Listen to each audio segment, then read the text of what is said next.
What's the good word, Josh? Your boy DKB here. So the New York Jets shut out the Panthers 27-0. It's taken 13 years. Last time we had a shutout was January 3rd, 2010 against the Cincinnati Bengals. But we got it done. Preseason or not, it was a very dominant performance by the defense. I mean, it didn't matter if it was Bryce Young or Matt Corral. Nobody looked comfortable the entirety of the game, which is really what you expect from this defensive line from start to finish. They should be causing hell for the quarterback, and it works in our favor. Obviously, we're going against a rookie here in Bryce Young, but you've seen, especially during the one joint practice that we got, a lot of the intangibles and the traits that made him do so well. And I take a look at that 2-minute drill as one of the main factors for that. But two young quarterbacks, the New York Jets have generally always had a strong defense, but we generally have not always had success against rookie and in general just younger quarterbacks that are still on a rookie contract. So in a preseason game where you're still talking about rolling out a lot of guys that we're not going to see on Sundays in a couple of weeks here, this was amazing to see, right? I think it turned around a lot of hope and a lot of that sour taste from that week one loss to the Cleveland Browns here. And it can't go understated enough. Not only do we hold Bryce Young, who I think played just about a half. I could be up, but either way, he played a significant amount enough. We held him to 21 yards, technically 12 if you want to take away the 9-yard sack that he took. We take Matt Corral down 4 more times, and the players that we've been excited about since training camp coming out and us getting the news, us seeing the highlights and the tape and all of that good stuff, they made their presence known. We're still seeing Bryce Huff get out here. We're still seeing Jermaine Johnson. We're still seeing Will McDonald flash. He told us, against the Browns, he felt all right with what he put up, but he still expected to get to the quarterback, and he would. He already went out and made good on his promise this week. We've seen Deslin Alexander, the undrafted free agent out of Pitt. He showed up again. Quinton Jefferson was able to go and get himself one. So I absolutely love it. Not only was the quarterbacks running for their lives, in a lot of cases you've seen them not having a pocket to necessarily step up to because our edge rushers went out and blew past their tackles so quickly. It seems like the angles that were taken in a lot of that bin that you're seeing on film out of Jermaine Johnson, out of Will McDonald, those are the things that we've been waiting for so long, right? We've tried to play people out of position in order to get it done. We've tried the high value free agency methods. Robert Saleh and Jeff Ulbrich, they've done a phenomenal job not only building up the defensive line via smart free agency picks and then, of course, via the draft. But their techniques and what they're going about is on point. You can see why Robert Saleh was highly touted when he got this New York Jets opportunity to become our head coach. And with Jeff Ulbrich, a lot of people gave him a lot of slack. Even with the Falcons, I kept hearing things like and I'm trying to remember exactly what the name is, the middle linebacker, Dion something. Either way, there was 1 or 2 players they really wanted to pin a lot of his success on. I think it was Desmond Trufant. The other one was Deion Jones. There we go.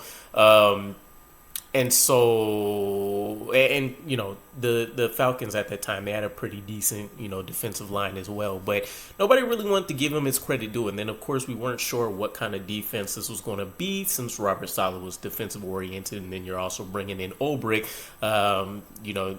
They've really molded the best of what they both know between the Falcons, time at the Jaguars, the Seahawks. So it's been amazing to see, right? And then, our cornerback presence, it's been felt as well. And it's interesting because, I take a look at the inactives. We have cornerback Bryce Hall out. We're not rolling out there with Sauce Gardner. We're not rolling out DJ Reed, I believe. So we're not talking about our main priority starters. We're talking about guys like Javelin Guidry being out, Jimmy Moreland, or not out as in not playing, but, being out there on the field. Jimmy Moreland, Javelin Guidry, Craig James. We're not trotting out Tony Adams, Jordan Whitehead and all that stuff. So seeing this dominant level of a performance, and we're not even talking about a lot of our significant starters being out there just yet, it gets me so hyped for week one.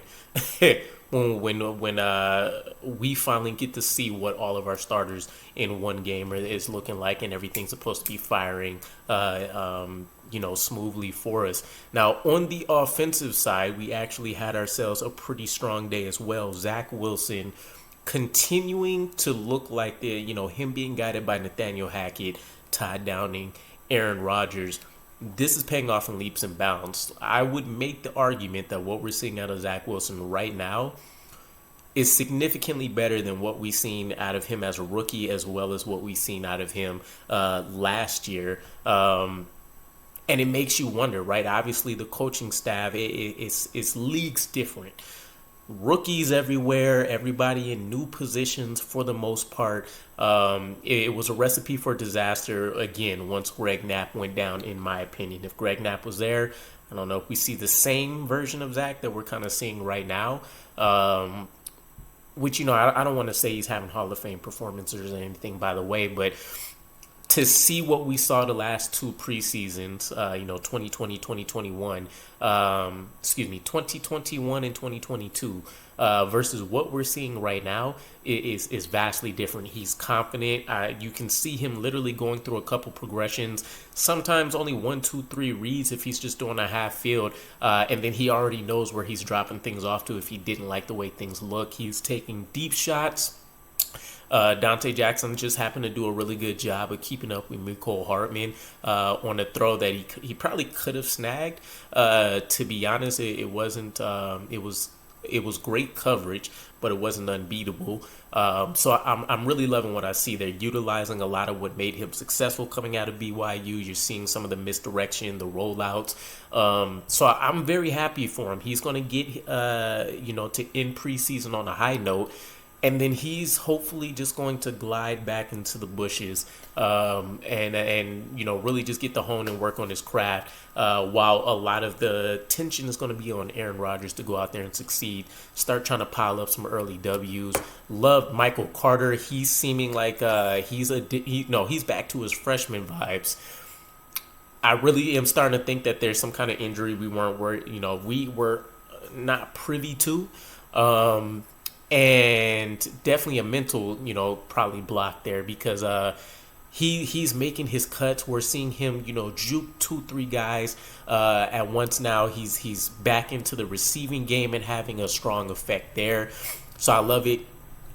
Izzy, the spin move that he put on his defender, and I love the broadcast. They were talking about how that's a guy that's most likely getting walked out of the building, right, with the lack of effort and then just everything. But I think what you're seeing out of Israel Abanikanda is we're already seeing the progression. We talked about the north-south running after the Cleveland Browns loss. You come into this game and you see him have some of his biggest runs inside of the tackles. So, if he rounds out his game, he's a guy that's just as dangerous. Okay. Let's not go crazy here. Not just as dangerous as Breece Hall, but he's up there. He has all of the same explosive ability, and it's just more so a matter of running style, right? And so for him, if he can make the adjustment earlier on, and we're getting a version like what we saw in this game, you feel good about him being a strong RB2 option for us. Definitely a guy that can, probably get a secondary contract from us with everything that he would be able to bring out to the table. I would like to see him in the receiving game a bit more, but beggars can't be choosers. Tight ends heavily involved. We see Zach Kuntz once again flashing a little bit. We've seen E.J. Jenkins get into the backfield. And who's the other guy? Kenny Yeboah.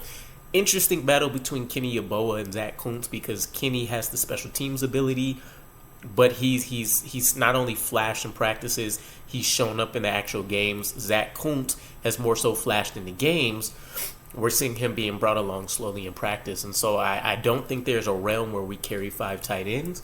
But if Joe Douglas can find a way to sneak Zach Kuntz onto this roster, we may have something with him, right? We saw the strong blocking ability with the Cleveland Browns.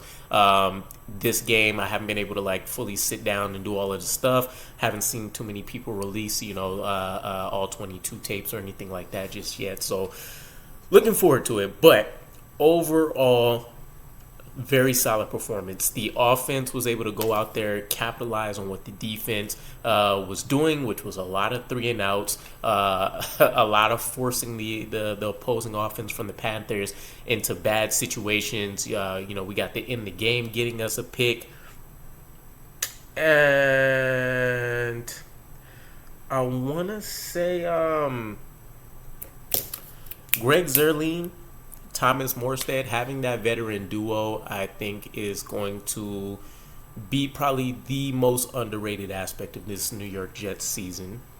Special teams, it's been either we're soaring high, or we're the laughing stock of the NFL. Right? It's been very much so boom or bust under Brad Boyer. Him having this veteran duo here. We've seen how Thomas Morstead has flipped the field for us. We've seen how he's pinned people within their 5-yard line. We've seen Greg Zuerlein go out here and make every kick that he's asked to, and a lot of the times, at least behind the arms of Zach Wilson, Tim Boyle, Chris Streveler, he's kicking more often from that 54-53 range than maybe anything else. And he's given us a lot of confidence that if we are struggling for some of those days, we can rely on him and we can rely on his defense. So let me know what your guys' thoughts were your favorite moments from the Panthers. I love the particular play, seeing Jermaine Johnson and Will McDonald crashing down, and I think it was on Bryce Young still. But yeah, they collapsed the pocket so quick. He had nowhere to go. It was almost like he didn't see either one of them breaking through. So revelations everywhere. We'll see. I think we'll be covering Monday on the Jets Flight Squad podcast, probably our top 5 preseason guys so far, up and down stock report type stuff. But let me know your takeaways from this game, and I'll catch you guys again. Peace.